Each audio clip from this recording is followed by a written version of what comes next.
Hi there. Welcome to Conscious Living on Empower Radio. I'm Wendy Garrett. I appreciate your time. Thanks for tuning in, checking us out, and whatever you're doing today, hope it's going well for you. I wanted to connect with somebody who does energy medicine, and I've done that with several people where somehow it just appears, and I don't know who it's going to be, what it will be about, and their specialty or the way they address it. But in any way, shape, or form, whenever you start doing energy work, you start seeing things shift in your life, and you have these sensations of, I need to do this now. I need to pay attention to this. And you have to go back and go, oh, well, that's because I asked for help and I was looking for an intuitive energy worker and they showed up and all of a sudden my walls are a different color. Okay, well, for me, that's how my life changed. But we'll get back to the basics here. Marie Manuchehri is an RN. She's an energy intuitive. Her book, if you haven't had a chance to check any of this stuff on the web, Intuitive Self-Healing. And it's how to achieve balance and wellness through the body's energy centers. Hi, Marie. Hi. Thank you for having me. I appreciate you for coming on and sharing the information and all the work you've done. I wanted to say at the beginning of the book, you say 1997 was a very incredible encounter that started for you.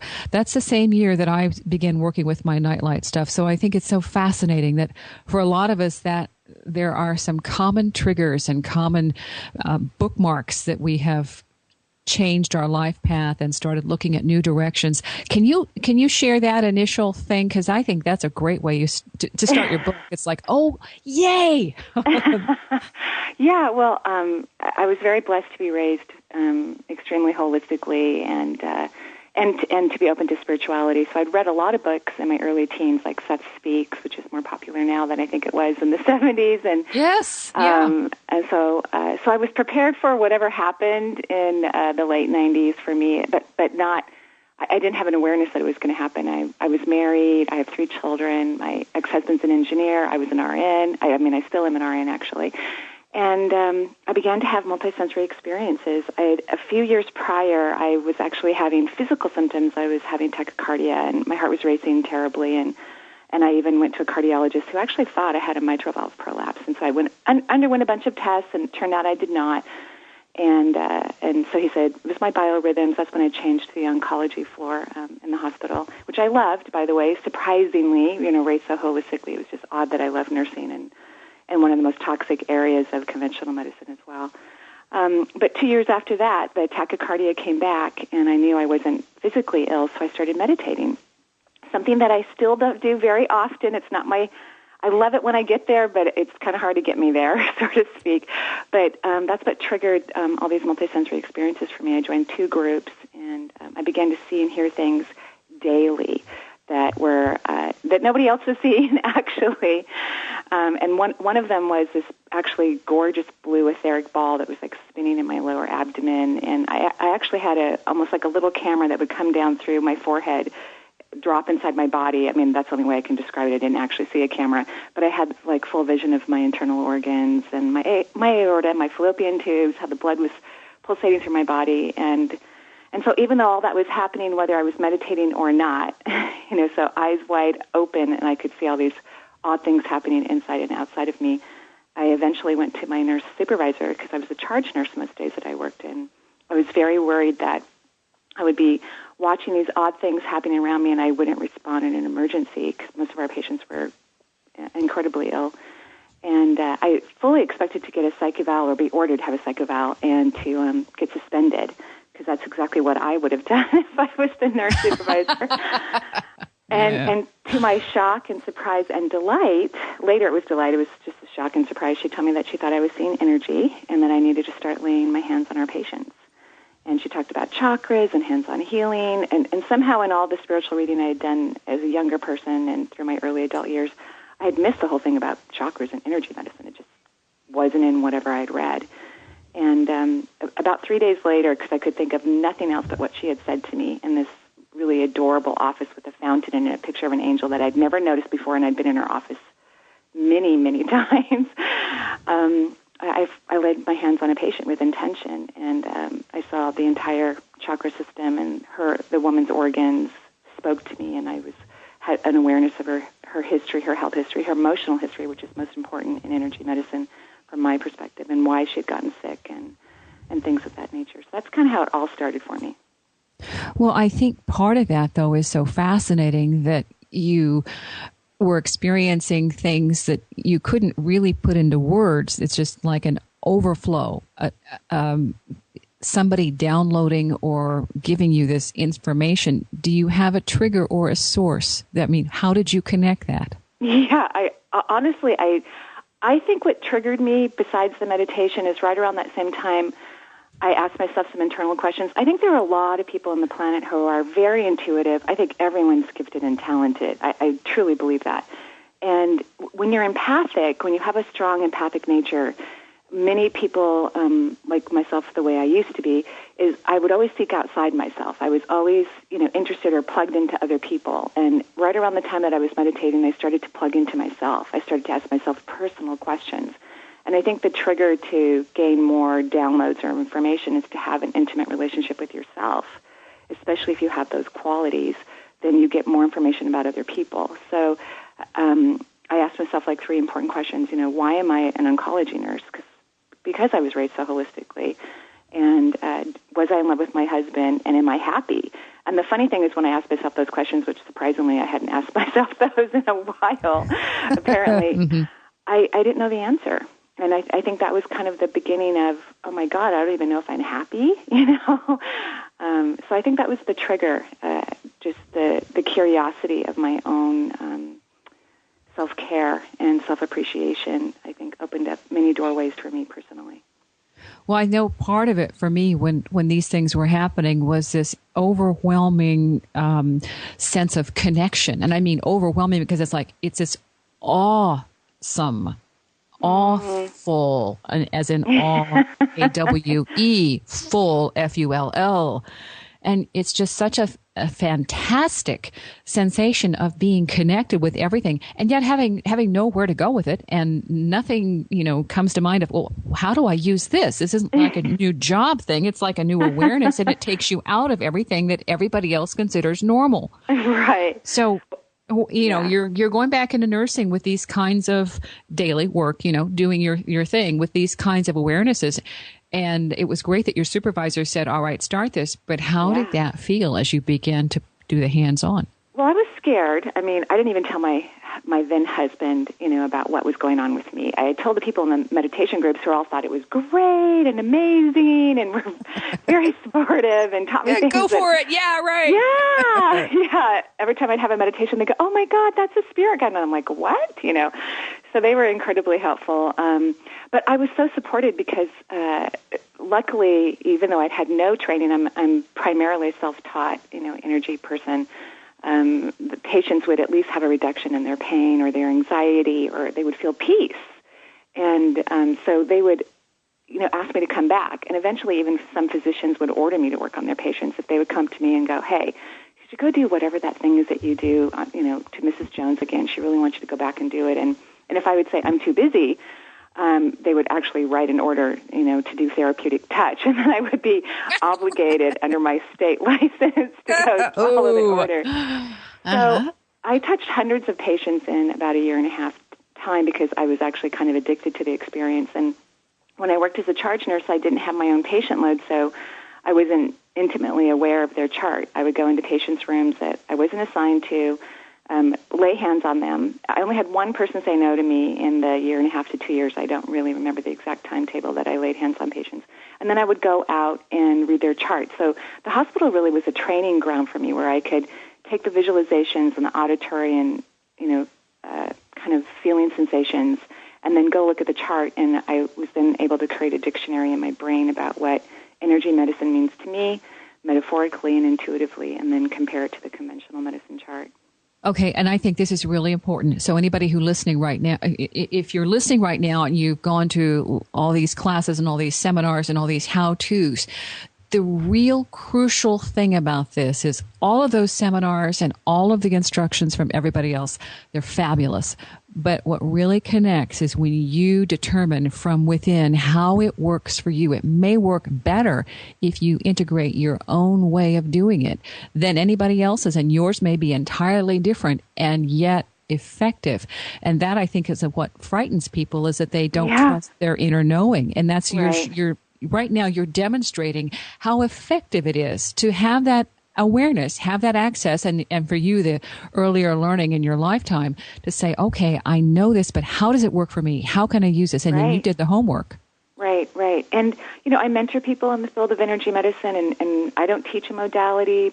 I love Reiki. It's my absolute favorite, but I believe that energy medicine is a dance. It's like you dance with the energies in that body, and every person is absolutely different, even if their disease process or their dis-ease, whatever is going on for them, is similar to the last person you worked on. How they put it in their body and how they biochemically move their physiology is very, very unique. And so what I focus most on when I'm teaching others is their intention, and to be present and to be happy and to have a self-awareness of their own energies while they lay hands on another precious soul. So I think it's I think it's great to learn how to move on the body, but I think that the intention is paramount. What you think, hear, and feel while you're with another person is everything, I think. Okay, now how do you ground yourself? Because a lot of times with energy workers and intuitives and empaths, they end up with residual energy or visitors. Right. I just think I'm so incredibly lucky. My moon is in Virgo, so I love the practical life. I love being in mainstream. I love the human reality. I love human beings for some odd reason. I'm madly in love with the human race, and so I have a normal life too. I live in what I call a little bit of Pleasantville. All my kids are very academic, and I don't know, I just have a normal, I like to go to coffee shops and go for a walk and hang out with people and go to movies and go dancing, and so I don't hermit myself in my energy system, and I basically, in my opinion, I live in both worlds simultaneously, with, this great connection to source like you do. You do the very same thing, this great connection to source energy while also enjoying the cherry blossoms outside my window and conversations with my neighbor, even if they're about gutters or the oil stains in the cul-de-sac or, normal parts of life. I think it's really important to recognize, first and foremost, we've all decided to have a human experience. It's a conscious decision to come here to Earth. And while we're here, I think the best we can do is to enjoy it as much as possible. I love that. And that's part of the reason I really liked your information. Some of my stuff is in sync. When I was first doing this, it was like the very first key is to appreciate the divine. You have to be fully human. You have to embrace both. To be fully divine, fully human. And that's fully done. Either way you say it, both are part of the equation. And so then you have to learn that, gosh, all of this is fun. There was a little saying that I tossed around at first that really helped, is that it gets awful tiring hopping around on the joy foot. I just love how you say all that. I'm in complete agreement with you. In fact, I'm sure if we were out hanging out at a coffee shop right now or shopping, we'd have a blast. I'm sure we would. Yeah. It's just that thing of, there's going to be ups and downs, and all of it is a state of grace. It's a state of being here and present in the world and allowing that to come through in each and every expression of whatever it is in front of us. And I think that as you work with balancing all of the chakras and you're helping people understand bits and pieces about themselves that help make the whole more effective, then that in turn ripples onto the next person, and everything in their environment shifts. It's amazing how extraordinarily effective this is. Yeah, I couldn't agree more. Yeah. What was your biggest hurdle? Well, actually, my biggest hurdle really became my least, it really wasn't a hurdle, which I always find fascinating. What humans tend to focus on as their main issue usually isn't. I think it's so adorable. Well, I was just... I was afraid that people were going to think I was weird because I grew up in what I consider kind of a weird family, and I worked so hard not to be like my family, and now I'm weirder than everybody else in my family, publicly weirder. Yeah. So that was my biggest fear, but, from my new nursing supervisor who I just interviewed on my radio show, who's now the manager of a major cancer institute in Seattle, who really believes in holistic healing as well and is doing everything she can to integrate that into conventional medicine, which I applaud her for. From every patient that I touched to even my ex-husband, who would line up his friends, to come to the house. It was quite funny because, of course, I would work on his friends and I wouldn't even require a fee because I didn't charge for quite a while. People just started showing up at my house, and I didn't even have a massage table. They would just lay on my couch and I would lay hands on them and try to figure out what I was sensing. And then when I became a Reiki master, that's when I got a business license and started to charge. But so my ex-husband would have his friends come over, and they would pay me after he'd walk out of the room. They would just stuff money in my pocket or something like that. So it's really quite hysterical. So really just me realizing that it's okay for me to be me, no matter how weird I am. I'm now at the point where I think I'm normal, and I hope everybody gets to experience some form of normalness for them that makes them as happy as I am today. So that was probably my biggest hurdle. That's a good way to put it, that thing of, I think everybody goes through that, because the things that we experience when these things open up, the paranormal, the metaphysical, the mysterious and the miraculous all becomes part of the ordinary. And there's somebody else gave me the same kind of verbalization for it. The extraordinary becomes ordinary. Yeah, great words. Wonderful. And I thought, oh my, there are other people out there who get this. And they're saying the same things I've been hearing and I've been feeling and sensing and saying for the last 15 or 20 years. But it's amazing to see the ripples. And I think for me, this is what this shift is about. It's coming into our own and accessing this consciousness that before we thought was out there somewhere. And now it's like, oh my gosh, there's this little hidden treasure trove inside that I can access when I feel okay. And when I feel safe, when I feel normal. Those are the bugaboos that really get people stuck. I'm weird. Really I'm true. Crazy. I'm a nut. See ya. No, it's very true. It's very true. Well, you were so lucky to have a supervisor who gave you permission to go ahead and explore that. And beyond that, I don't think luck. I think it was exactly the way it was supposed to happen. And that's what our fear is, that it isn't. I agree. When you, yeah, when you fact, say... Oh, no, yeah, go ahead. Go ahead. Well, when I interviewed Lois Williams, who, she's in the intro of my book, my former nurse supervisor, she and I have never really had, we've run into each other a few times, but we both had very busy lives, and we never really had like a talk about afterwards. I mean, she would just encourage me, and she was a wonderful mentor for me, truly. But we actually talked about, I asked her before the radio show that I interviewed her on recently, have you read books on spirituality? What got you to believe in chakras and energy healing? And what's so hysterical is we were raised the very same. In fact, we went to the same nursing school a year apart from one another, a small community college. We both have our associate's degree. She now has her master's, of course, but because she went on to continue her education. But she was reading the same books that I was reading at the same time. Both of our mothers were very holistic, really woo-woo for that time period. And it just shocked me when she told me this just recently. So I agree with you. It was meant to happen. It was meant to be. One of the things I've learned is working with a massage therapist the entire time I went through this stuff, because I had guides and no physical, but non-physical energies who taught me and showed me how to, for one thing, like 18 weeks of clearing and elevating and doing this thing they called the ascension process. And that was in 1997, 98. Wow. And I'm like, oh, what is this? Where am I going? And they worked through this session. And at one point I had a little mass, and I went in and I told my massage therapist, will you just work with me? I need to do these tones because this is going to release this energy. And in your book, when you talk about toning, I'm like, yeah. Well, most of my teachers are from the non-physical world, so certainly my spirit guides have been very helpful, but I do have beings that walk into my office. I never know when they're going to show up, and the person who taught me to tone, actually, it was a being from the non-physical realm who looks like an older version of the Flying Nun of Sally Fields in that TV show, The Flying Nun, with this huge white habit. And she kind of yelled at me for about 3 months because, even though I guess I have to say I'm not shy anymore, I've been a very shy person in my life. And the last thing that I was going to do was make weird sounds. I'm already weird enough. Yes, yeah. And now I'm going to make weird sounds over my clients, and I refused to do it for a very long time. But now, of course, I do it in every session, and I love it. It moves the energy in such profound ways. It's phenomenal. That, I think, is a huge clue, because I've worked as a DJ, knowing that sound and knowing words and knowing language, everything is a code, and the frequencies, the vibrations, all of this stuff acts on us whether we know it or not.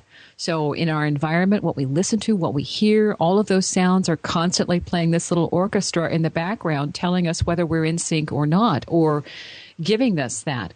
But to see it work through your book and how you go through this, was there any time that you felt overwhelmed by all of the energy, that was coming to you? Not really. It just has, other than the fact that I was always surprised that people were okay with it and that my career kept growing. My guides told me very early on that, things would get fairly big for my work. And I always thought that they were on drugs. I would always say to them, you guys are on crack. That is definitely not going to happen. I never thought I would ever write a book, although I love to write. And they've, told me over and over again that I would write 3 books. So probably that's the most overwhelming, is when I get insight to my career that, I was never really even very aggressive in the career world. I just wanted to have kids, not even necessarily get married. I just wanted to be a mother and have children.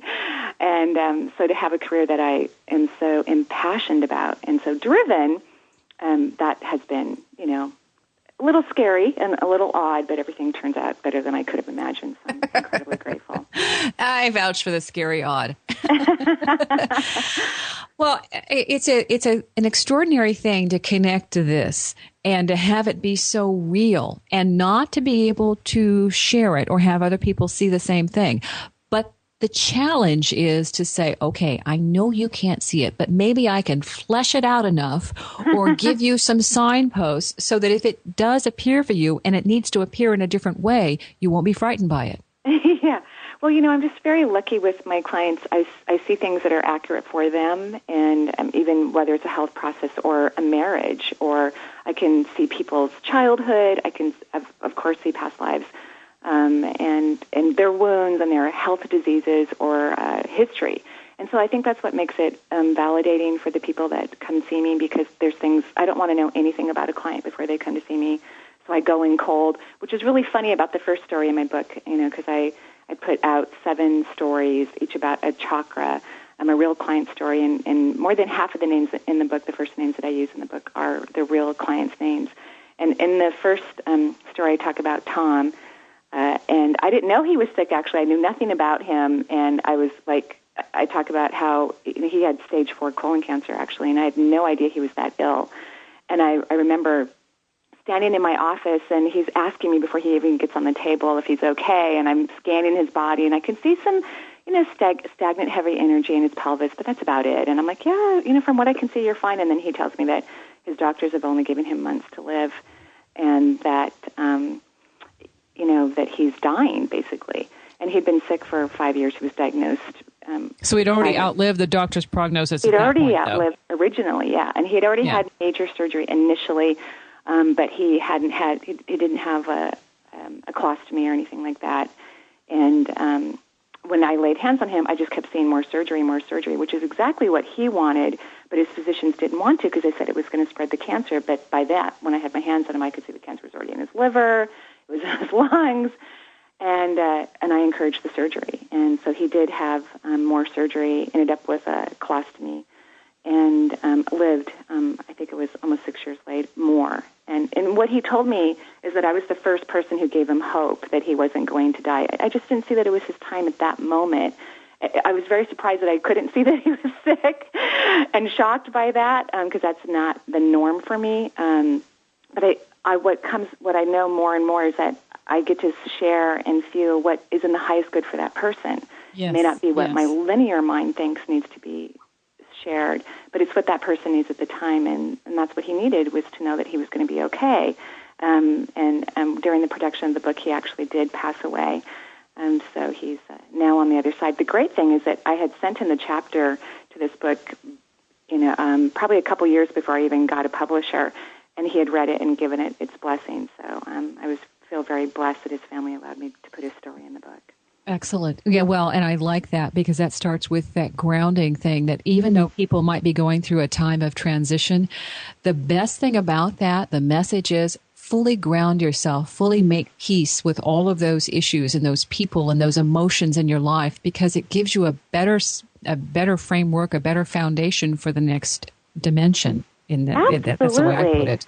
And he worked so hard at feeling, because that was part of Tom's problem. He couldn't feel his feelings. And he worked very hard at that. And the last time that I saw him in my office, which was probably a year and a half before he passed away, he didn't see me frequently, but he would come in when he had a health crisis, and he had another tumor. I believe it was on his hip, and he'd had a procedure done, but it had created a foot drop. So his sciatic nerve was having issues, and I was working on him, and he was all of a sudden able to feel sensations in his foot for the first time in a while. And for the first time that I had seen him, he started to cry. He actually started to feel his feelings, and I found it so fascinating. He'd gone through so much more difficult circumstances health-wise than a foot drop. Yes. But yet that was the thing that he was able to connect with, and to feel his feelings and to cry, actually weep, for the first time since I had known him. Okay, I'll tell you what, we're going to take a break, but I want to come back. And since the fourth chakra came up, I think that's something that everybody can use today information on. So let's come back and give a little, a brief synopsis of what that's about and more. Talking with Marie Manuchehri on Conscious Living. This is Conscious Living on Empower Radio. I'm Wendy Garrett. Talking about energy medicine today. Marie Manuchehri is my guest, and she is doing all sorts of wonderful energy work with people and from all walks of life. The book that she has out that we're referring here today is Intuitive Self-Healing, How to Achieve Balance and Wellness Through the Body's Energy Centers. I wanted to focus on 4 because that's what came up on your website, the 4th chakra. It has to do with giving and receiving. I think it's also crucial because that's one that deals with love, self-love, love for everything and everyone. And for me, that's the place that most of us human beings who get caught up in the 9 to 5 get blocked and get challenged with. Right, does that make sense? Well, it's a fascinating vortex. It truly is. For me, when I look at the 4th chakra, you're right, it is about love. I look at it as universal love. It's about, as you said, how we connect to everything and how we can connect to it neutrally and unconditionally. And that really allows us to move into the higher vibrational vortexes, like the 5th chakra, speaking our truth, which I believe is the highest personal power vortex in the body. And then the 3rd eye, to be multisensory. And then the 7th chakra, to be connected to source energy. I look at self-love differently. I look at it from the 3rd chakra. I believe it governs the immune system. So all the endocrine organs, the liver, pancreas, gallbladder, spleen, and the small intestinal tract primarily. So I think of universal love. There's that, beautiful thing where we're all connected to source and the continuation. In fact, when people grow their heart chakra, as you have, that's what I believe allows us to connect to the cosmos and many, many things beyond the human reality. But then I think self-love is different. It's like some people try to put themselves in that whole perspective of loving everyone else, which there's truth to that, a value and wonderful truth. But there's also this place where you have this incredible experience with just yourself, where it's not about anyone else. It's not about anything. It's just about, adoring the fungus under your nails, if you have some, or the moles on your face that you don't like, or this place where you can just be omnipresent with the incredible, amazing creature and divinity that you are. And of course, we can put it all together as well. I mean, we can, because, we're all one in collective consciousness, but at some point, too, we also individuate, where we become more like creation or more like source energy, and that's where we become very unique in our perspective, in our relationship with ourselves. Okay, now the book, it talks about Elaine. I have to ask really quickly, though, is there somebody named Steve close to you, around you, somebody named Steve? Not that I'm aware of at the moment. There could be. I have thousands of clients, and I tend to forget them, too. So when someone walks out of my office, unless I've seen them many, many, many times, I forget who they are. So it's very possible I have a client named Steve, and I'll keep that in my mind. Okay, one who's deceased. Chatting. It would make sense if he's deceased. Oh, deceased. Oh. Yeah, so narrow that down and just go back to it. Interesting. Just for what it's worth, that some of that stuff I don't like getting into, just because. But my dog. Oh, I do. I love it. Well, it's like, okay, I'm interrupting the flow of the show. No, I think it's great.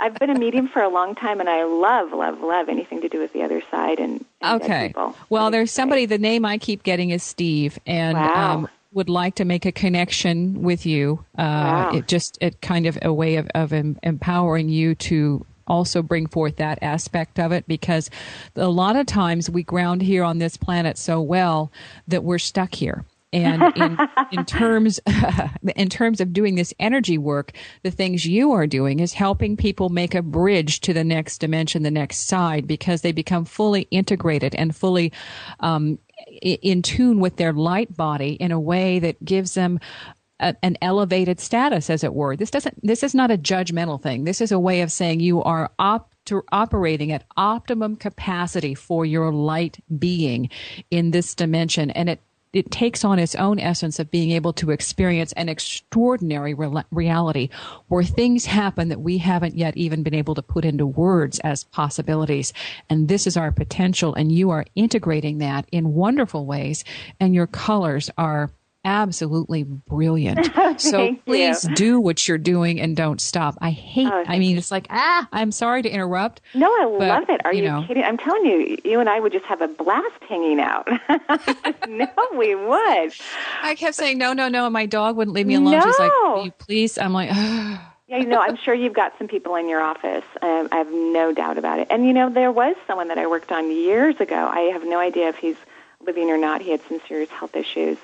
And his name was Steve. And so I don't know if he's on the other side or not. It's very possible. I completely forgot about my him. sense is he is, and he's extremely active, and he's one of your best advocates and a good resource, just, letting you know that nothing ends. Nothing ends. Oh, that's just so beautiful.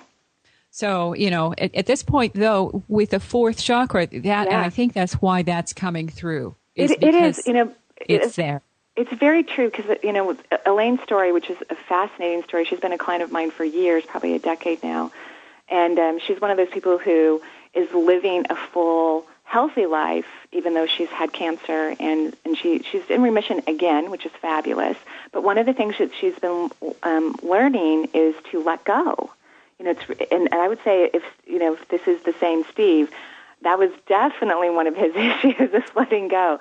And that's what that fourth chakra is about, learning to be neutral, learning to be okay, that even if we're going to die, that we're all right, which is, it sounds like that's what you're talking about as well, is that, no matter where you are in the cosmos, everything's perfectly fine. And when you choose to live in a human reality, to get to another dimension, most of us, the majority of the population, and perhaps myself included, I have no idea how it's all going to end, but we have to die our bodies to get out of here.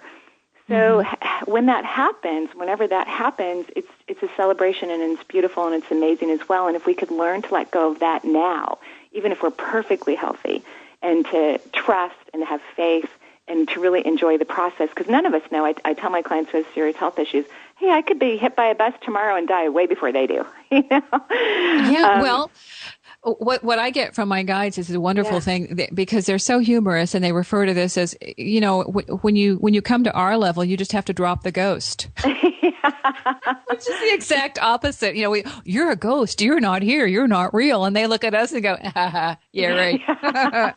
You'll find out eventually. It's really true. It's very true. And I think what has helped Elaine to live and to live really well, and to not have a lot of invasive procedures, as little things have creeped up, which right now I'm hoping that she'll be able to maintain, wherever she's at. And as a healer, that's also something you have to let go of. You have to allow your clients and the people you love, who are intimate in your life, to choose whatever their soul is choosing. And it's a complicated circumstance, especially when people have had hundreds, if not thousands, of lifetimes. And each of us will need to learn to be okay with the choice that the soul is making, and to honor it, and to feel empowered by it, not doomed by it, but to just see the beauty in every aspect of our choices. It's a profound place to be in when you can be free in that heart chakra. That's the word you're using, though, is allowing, and that you work that way with them to become present in the state of appreciating that this moment is just as sacred as the next, and this state, whatever it is okay. Yeah, you said it perfectly. Perfectly. Thank you. Well, it takes a while. It takes a while to get there. I'm saying it now, but maybe 20 years ago I wouldn't have.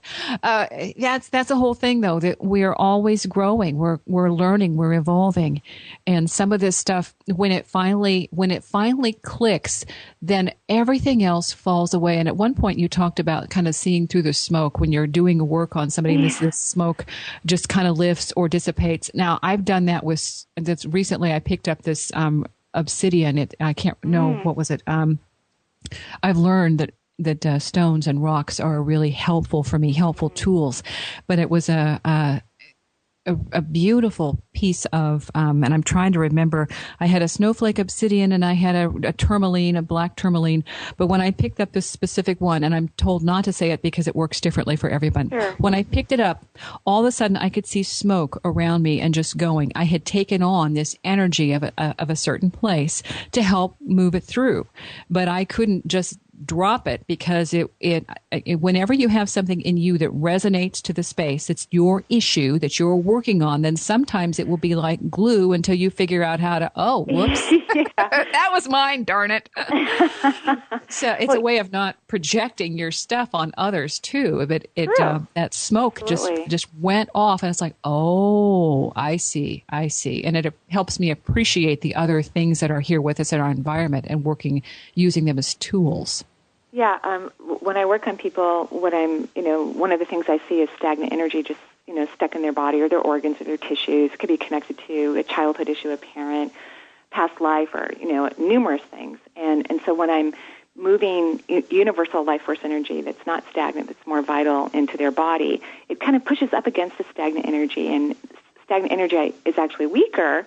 Although it feels heavier and dense, it's actually not very vital. And so as the vital energy pushes and pushes and pushes, then the stagnant energy can let go. It's almost like a barometric pressure exchange. And then, wherever I'm working, the whole room kind of gets full of what I call the gray smoke, which is just like the movement of stagnant energy. And then wherever I work, I have filters and ceilings and rooftops, and just have it go off and be recycled into something very different.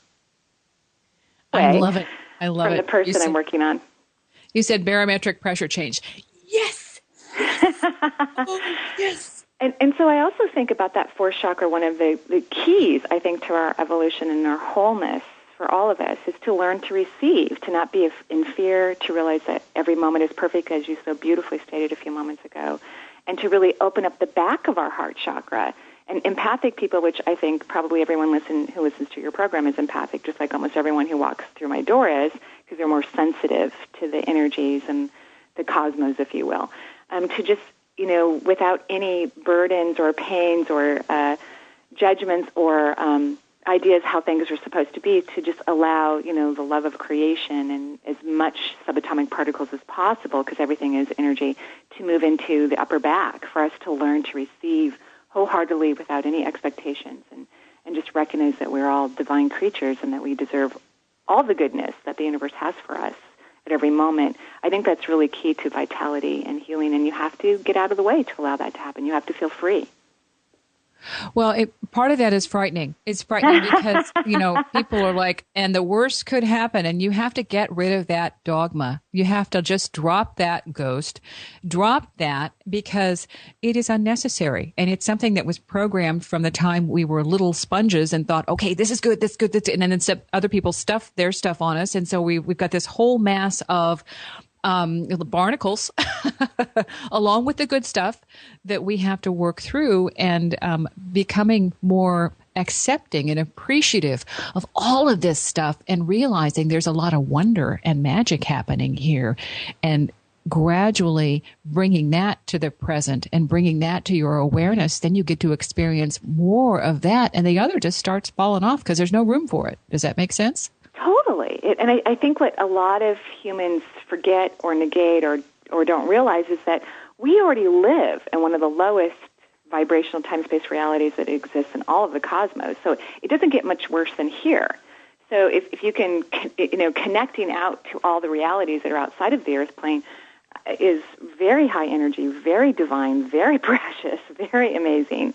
And if you can live here and do it well, then connecting outside could just be phenomenal for an individual. So many people seem to be afraid to let go and connect beyond our earthly plane when, this is one of the few places where the word war exists, and famine and crime and brutality. And even though I think that we are more peaceful than we've ever been as a society for at least many, many, many thousands of years, we live closer than we ever have before, and we are definitely more peace than we have been previously, even though crime is reported 300 times more than it actually occurs. I think it's fascinating when I talk to people who are terrified to connect outside of this realm. I'm like, what are you talking about? It feels better to me. It's much happier there. Yeah, it really is.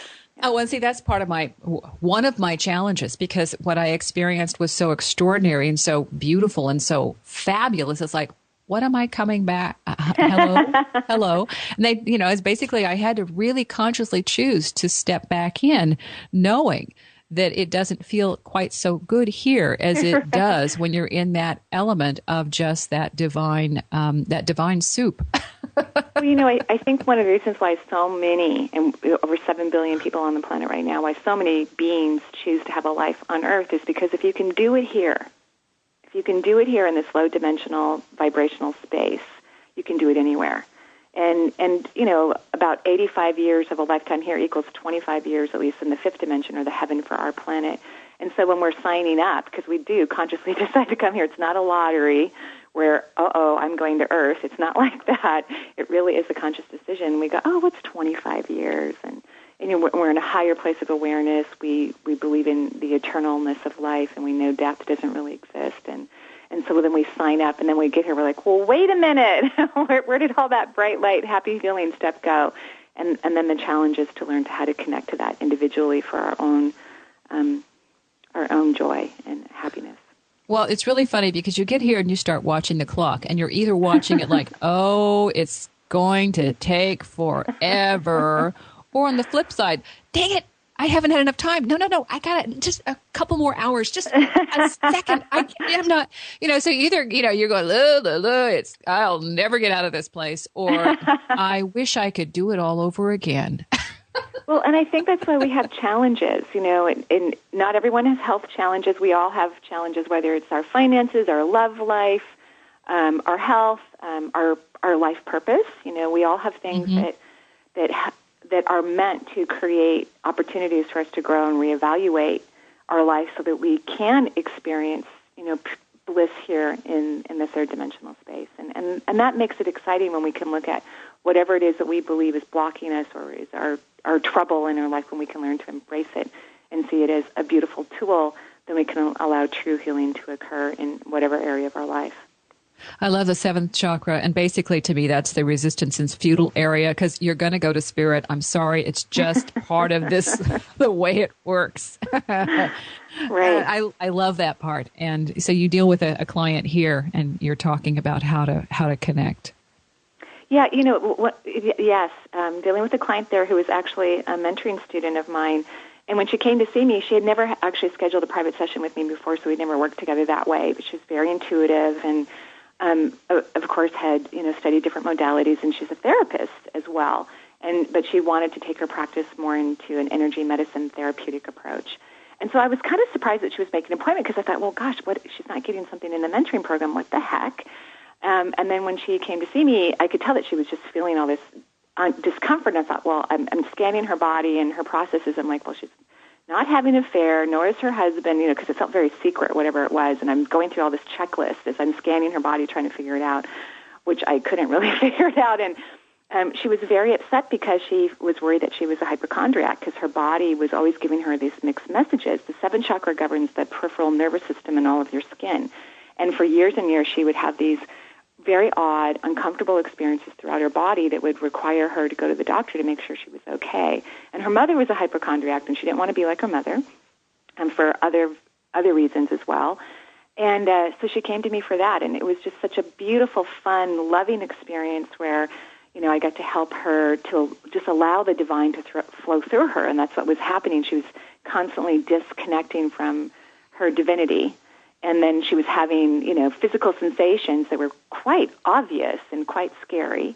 And luckily, every time she went to the doctor, there was nothing discovered, which made her feel like a hypochondriac. But she was able to work towards accessing her connection and not blocking it, so she wouldn't have physical sensations that made her worried for her health. So that was a really, really fun experience. And I love that illustration. I was blessed and still feel completely blessed to have Susie Russell Hall, who's a medical illustrator, illustrate the book. She lives locally, in Washington where I live. And I love, that's one of my favorite illustrations about this, the seventh chakra and that bliss that's on the person's face that she depicted for that particular chapter. Yeah, and the connection there with the divine. Part of that I also like in your chapter, because this is what my guides were so helpful with in spelling out what it is that we are when I started doing my own writing, thinking I can't write a book about this. But from seeing yours, I do think, yeah, this is the initial. This is just spelling out the chakras, the relationships. And I think some of your more spiritual and information on the multidimensional levels is coming next. But that's true. Mm-hmm. I am going to write. I'm writing my second book. Yes. I can see that. Thank you for saying that. I appreciate it. This part of it has to do with the opening to spirit and everything. And when if you're following along in the audio portion of this, page 143, the seventh chakra, opening to the spirit and everything. And that is, I think, one of the best pieces of information that deals with everybody and everything and beyond the chakras of spirituality. And, you say here, it's what sings to your heart. And one of the newsletters I send out, what makes your heart sing? Wow. It's that thing of spirit being everything and no thing. And we are at constant connection with that. But learning how to feel that is the challenge. And I love what you just said, because that is so true. We are constantly connected. It's just, will we allow ourselves to feel that connection? Can we get out of our fear, our disbelief, our defense mechanisms, which I talk in detail in that chapter as well? Can we break away from these things that block us from sensing something that is divinely, uniquely our own, and that we so deserve, and that many, many beings have worked, many, many lifetimes to acquire? There was a picture somebody put out recently that was the New York Times, the way that they're changing the delivery for news, and they used a video. They're having to incorporate, newspaper people and the people who are used to written words are now having to figure out how to bring visuals. And so they considered it a novel way of doing it. I'm thinking, yeah, right. But it's storytelling at its finest. What they did was they did a New York Marathon, and you're getting this kind of a very filmy or muddled view. It isn't in focus. And as you see this, you see these little tiny droplets of light, which look like orbs. And for me, that's how we are viewing this other reality now. We're only able to see these little specks and orbs.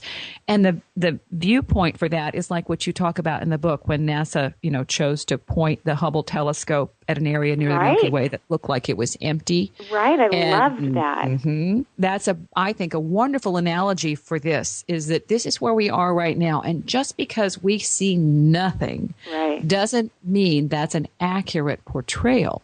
It means that's where we are at this time. Right. And that experiment, those scientists who focused the camera or the telescope, I should say, for 12 days on that nothingness, as you pointed out, found over 3,500 stars. When the photographs came back, they were shocked by what was really there. And really, that's where the answers are. That's really where everything is in the nothingness, in that space. That's where everything exists, and it's quite beautiful and profound. It's just waiting for us to find it, because it isn't lost. Right. Exactly. All right, we're going to close, and I want to give you some time. It's like 5 minutes before we do. I want to give you some time to focus on some of the things that you really would like to share at this time. Is there a message, or is there something else that is important to let people make a few connections of their own?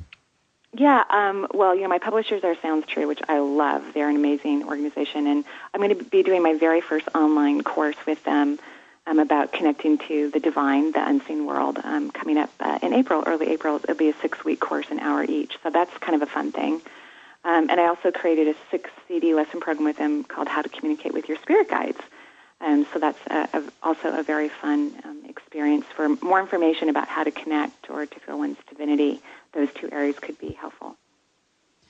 And I think, it's just getting started. It's just saying, okay, I'm going to make time to do this, and allowing yourself to sense whatever it is for you that feels real. Some of this, you think, well, somebody else said I should feel this and I should notice that. And every single person has a different blueprint. It's like a snowflake. So you can't copy somebody else's move and get the same results. It's so different true. Results. It's funny sometimes because I love astrology, although I'm not an astrologer, and so of course I get 1, maybe 2 readings a year. And sometimes, someone who's reading for me will say something to me, and I know that it's really not accurate, but the way they say it propels me to actually even have more information about it. So even when they're saying something that isn't in what I believe is true for me, the way the energy comes across, it makes me even understand the depths of some truth for me in a very profound way. So I think, when we're getting information from other people or other beings, it's really about the process and how you feel about the experience that could be much more profound than the actual language that's coming across. What's been interesting for me in doing readings, there was sometimes my guides would say, persist, just allow it to be and don't worry about the judgment, because it would, sometimes be a group reading and I would have to give out a name or something. I'm like, I can't do this. No, quit it. Go away. And they, no, just say it. So there was one time at a reading and I kept saying, what's the name Penelope? Does the name Penelope mean anything to you? And of course, I have no idea. Penelope, it's like Pippi Longstocking, whatever. I get this name Penelope. And the woman it was addressed to said, I have no idea. No, doesn't mean. So the people are listening and watching, and I know that I have to trust. And so I come back about 4 or 5 redirects later. Are you sure? Absolutely sure that has nothing to do with you. Well, that was her given name, but that was what her family used. We never called her Penelope. And she was just so irritated that she had to be pressed on this particular point because she had given up that aspect and the ghost, as it were. I'm very proud of you, because that is exactly what it's like. You get this information that makes absolutely no sense to the reader, like whatever, and you try to push it away, and I'm just so proud of you for holding on to it and speaking it, because I think it's that type of courage that allows even more information to flow. As soon as you're able to deliver consistently that one piece that's driving you batty and you don't know why it's there, and then you have the courage to express it, even when people are saying, we don't know what you're talking about, then even more information flows. So I'm very proud of you. That takes a lot of courage. That's great. Really? I've always been a stubborn sort, and kicking and screaming all the way, I'm going forward. But, I understand that when people are working through this too, because it just, when people around you deny, and you don't get the validation, then sometimes you stuff it and say, I'm wrong. But with this, you have to go forward. Yeah, it's true. It's that thing of, it will, in the end, it will work itself out. And the very crucial thing is just allow that to be its own ending. And sometimes you're going to be on to the next thing when the pieces fall into place. And that's what you're doing. And we're ready for book 2, because the book 1 is just the primer for the chakras. Where it's going from there, this is going to be a little cliffhanger. How's that, Marie? Oh, well, thank you so much. And thank you for having me, Wendy. You are a delight. I've thoroughly enjoyed this interview. Thank you so much. Thank you. Marie's website, energyintuitive.com, the book, Intuitive Self-Healing. I appreciate you listening today and hope you found something that will work for you on your life journey. Thanks for listening to Empower Radio. I'm Wendy Garrett. This is Conscious Living.